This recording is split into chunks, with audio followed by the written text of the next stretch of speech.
se perguntou se tem prescrito antibiótico de forma correta? Bora supor que você está num plantão e aí você atende um paciente com infecção urinária, prescreve o antibiótico, mas bate aquela insegurança porque fica assim, meu Deus, será que eu prescrevi corretamente? Fica aqui então nesse vídeo pra gente refletir sobre os 5 erros mais comuns na hora de prescrever um antibiótico. Olá, infectos! Sejam bem-vindos ao Papo Infectado, seu canal no YouTube para sanar dúvidas sobre infecções, infectologia, aprender antibiótico terapia também, tá? Quem ainda não me conhece, eu sou a Annalisa, eu sou médica infectologista, mestra em microbiologia e sou sua professora. Aqui no canal eu tô realmente ainda fazendo, mas tenho liberado vídeos, cursos, né, videoaulas sobre antibiótico terapia e temos a maratona antibiótica, o desafio de 8 dias, em que você vai ter acesso a casos clínicos e através de casos clínicos você vai poder acessar, né, temas mais prevalentes na prática médica e se entender de fato, né, como é que prescreve antibiótico, como é que interpreta o antibiograma, revisar aspectos de ação. É um desafio muito mão na massa. Mais informações eu deixo linkado aqui. Vai lá, vai conferir, porque eu tenho certeza que vai ser um diferencial na sua atuação na medicina, beleza? E eu quero te pedir também para se inscrever aqui no canal. Vamos aumentar a legião de Infectolovers. Se inscreve aqui no canal, deixa curtida no vídeo e compartilha. Vamos então aqui conversar sobre os 5 erros que os médicos mais cometem na hora de prescrever antibiótico. O erro 1. Prescrever antibiótico para infecção viral. Isso aqui eu nem vou detalhar tanto, porque quem viveu a pandemia sabe o pesadelo que foi isso, né, gente? Né? Que a gente viu de gente prescrevendo azitromicina para SARS-CoV-2, o vírus causador da Covid, não foi pouco, não.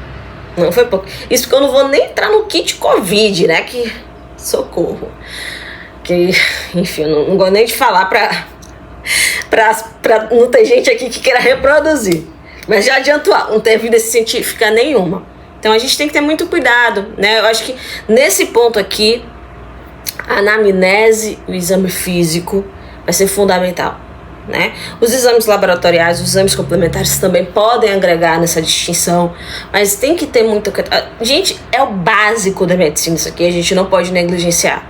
Nosso paciente, que ele está informando, e a partir dali a gente pensar nas hipóteses. E se a gente está pensando em algo bacteriano, ok, passar antibiótico, mas se é viral, se não tem indicação, não faz isso não. O uso racional de antibiótico agradece. Erro 2, prescrever a dose errada. Isso aí, gente, é algo que eu acredito que cada vez mais a gente tem diminuído por conta dos recursos que nós temos tido, sabe? Eu falo mesmo da internet, do digital, que tem nos permitido acessar os aplicativos, os sites, para que a gente possa ter mais segurança nesse sentido, né? Lá atrás, os médicos eles precisavam saber de qual a dose dos antibióticos. Eu, como infectologista, digo para vocês, eu não sei de qual a dose dos antibióticos, mas eu tenho no meu celular os sites, inclusive eu tenho até um vídeo aqui que eu já falei, eu vou até deixar linkado aqui para vocês. Eu uso muito o Guia Farmacêutico do Sírio-Libanês, que é totalmente gratuito, eu deixo linkado no site e eu consigo ver a dose, a diluição. Isso é muito importante para que a gente possa garantir a eficácia do tratamento antibiótico, né? E o uso adequado. Então, assim, graças a Deus isso tem sido cada vez mais, mas ainda acontece. Quando eu trabalhava em CCIH, eu fazia auditoria de prescrição antibiótica. Então, isso também era uma das coisas que, junto com a galera da farmácia, né, principalmente na residência, tinha um farmacêutico top, a gente tá nesse sentido mais ligado. E ainda acontece, mas não é tão frequente. E até mesmo assim, nos hospitais, que eu falei, né, de aplicativos, sites externos, mas até no hospital que você trabalha, a CCIH, pelo menos onde eu trabalhava, a gente disponibilizou um guia antibiótico do próprio hospital com as infecções mais prevalentes. E lá tinha dose, qual dose fazer, tempo de duração. Então, assim, até mesmo no local que você está atuando, pode ter um guia rápido. Então não tem desculpa para estar fazendo dose errada. Erro 3, não ajustar a dose nos casos de insuficiência renal ou hepática. Isso é muito importante. E eu vejo muito assim, por exemplo, em relação ao uso da vancomicina, né?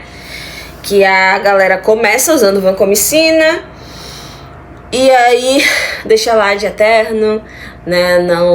Não pede uma ureia, uma creatinina. Isso é muito importante, gente, porque às vezes o paciente pode nem ter inicialmente uma disfunção renal, mas por conta do uso antibiótico evoluir e aí precisa adequar, porque se você não adequa, isso vai trazer efeito colateral para o paciente a longo prazo. Esse paciente pode cair numa diálise por conta disso. Eu já vi isso acontecer, tô falando para vocês porque eu já vi isso acontecer, né? Não vou falar a especialidade aqui não, a especialidade que fez isso, não vou falar, mas eu já vi isso acontecer. Tô rindo, mas é triste. O paciente tá bem, iniciaram a vancomicina, não fazerem o controle da função renal, não ajustarem a função renal, né, conforme, e o paciente ir para a diálise. Então, pelo amor de Deus. Aqui no canal eu tenho uma aula sobre PKPD, de antibióticos. E aí eu acabo falando sobre a vancomicina. Então existe aminoglicosídeo também. E aí existem sites que você bota o peso do paciente, a idade, a função renal, e eles já te dão uma dose adequada para aquele paciente.